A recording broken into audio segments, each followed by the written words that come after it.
ওদিকে করো।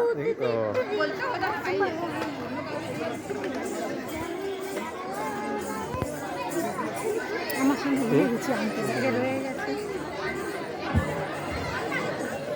নমস্কার, আজ আমি কবি গুরু রবীন্দ্রনাথ ঠাকুরের লেখা কৃপণ কবিতাটি আবৃত্তি করছি। কবিতায় আমি শ্রেষ্ঠা মল্লিক।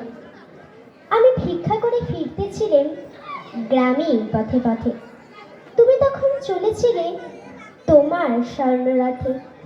অপূর্ব এক স্বপ্ন সম লাগতেছিল চোখে মম। কি বিচিত্র শোভা তোমার, কি বিচিত্র সাজ।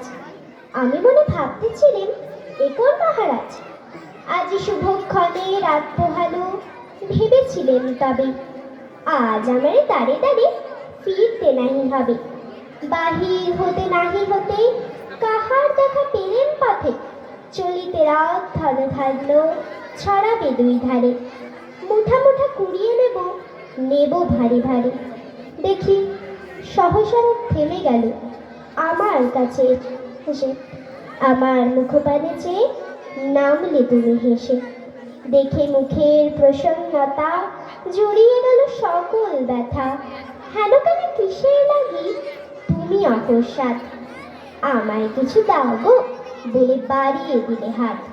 মরি একই কথা রাজাধিরাজ, আমায় দাও তো কিছু। শুনে ক্ষণকালে তরে রইল মাথা নিচু। তোমার কোনো অভাব আছে এই ভিখারি ভিক্ষুকের কাছে? কেবল কৌতুকের বসে আমায় প্রবঞ্চনা। ঝুলি হতে দিলেন তুলে একটি ছোট কণা। যবে পাত্রখানি ঘরে এনে উজাড় করি, একই ভিক্ষা মাঝে একটি ছোট সোনার কণা দেখি। দিলেন যারা আজ ভিখারি রে, স্বর্ণ হয়ে এলো ফিরে। তখন কালি চোখের জলে দুটি নয়ন ভরে।